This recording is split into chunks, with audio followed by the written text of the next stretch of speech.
नमस्कार, आपका हमारे चैनल हिंदी कंटेंट गुरु में स्वागत है। तो शुरुआत करते हैं आज के नॉलेज भरे सफर की। रवि एक छोटे से गांव का 14 वर्षीय होशियार और जिज्ञासु लड़का था। उसकी आंखों में हमेशा सवाल होते थे। आसमान इतना नीला क्यों होता है? सितारे रात में क्यों चमकते हैं? अगर गुरुत्वाकर्षण न हो तो क्या होगा? उसके दादाजी, जो रिटायर्ड विज्ञान शिक्षक थे, हमेशा उसकी जिज्ञासा को बढ़ावा देते थे। एक दिन गर्मियों की छुट्टियों में जब तेज धूप से बचने के लिए रवि घर में बैठा था, दादाजी ने उसे एक पुरानी धूल लगी डायरी दी। ये लो, दादाजी ने मुस्कुराते हुए कहा, ये तुम्हारे लिए है। मैंने तुम्हारी उम्र में लिखना शुरू किया था। इसमें मैंने कुछ ऐसे अद्भुत तथ्य लिखे हैं जिन्हें जानकर तुम्हें यकीन नहीं होगा। रवि ने डायरी खोली। पन्ने पर बड़े सुंदर अक्षरों में लिखा था, जो चीजें तुम्हें असंभव लगती है वही भविष्य की सच्चाई बन सकती है। पहला तथ्य, शनि ग्रह इतना हल्का है कि अगर उसे एक विशाल जलाशय में रखा जाए तो वह पानी में तैर सकता है। रवि की आंखें चमक उठी। क्या सच में? इतना बड़ा ग्रह और तैर सकता है? वह सोच में पड़ गया। अगर ऐसा जलाशय होता तो कैसा होता? उस रात रवि ने सपना देखा। वह अंतरिक्ष में एक विशाल टब में बैठा है और शनि को उसमें तैरते हुए देख रहा है। दूसरा तथ्य, मधुमक्खियां एक दूसरे से नृत्य करके संवाद करती है। अब रवि का दिमाग और भी चकरा गया। उसने कल्पना की कि अगर स्कूल में बच्चे एक दूसरे से बात करने के बजाय नाचने लगें तो क्लासरूम कैसा लगेगा। शिक्षक पूछे, होमवर्क किया? और बच्चा कमर हिलाकर जवाब दे, हां। वह हंसते हंसते लोटपोट हो गया। तीसरा तथ्य, जब तुम किसी तारे को रात में देखते हो तो तुम उसका अतीत देख रहे होते हो। इस पंक्ति ने रवि को अंदर तक हिला दिया।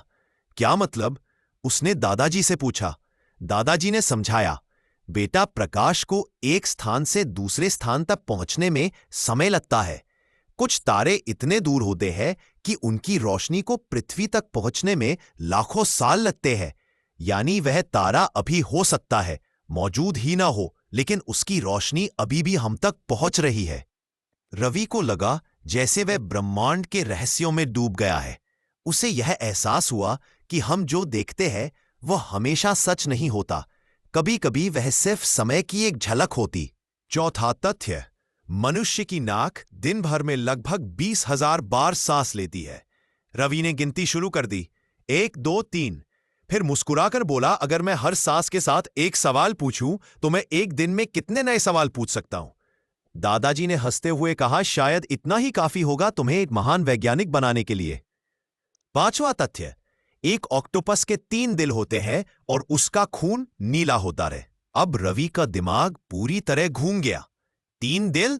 उसने कहा, अगर मैं ऑक्टोपस होता और मुझे प्यार होता तो क्या मुझे 3 बार हार्ट ब्रेक होता?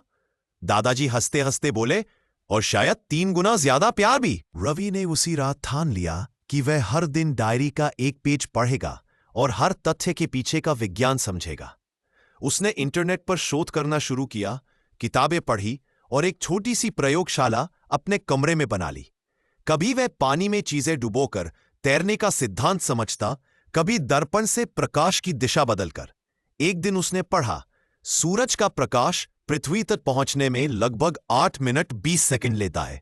रवि ने अपनी घड़ी देखकर कहा, यानी अगर सूरज अभी अचानक गायब हो जाए तो भी मुझे 8 मिनट तक पता नहीं चलेगा। यह सुनकर उसकी सोचने की क्षमता और बढ़ गई। समय और प्रकाश की अवधारणा ने उसे भौतिक विज्ञान की ओर झुका दिया।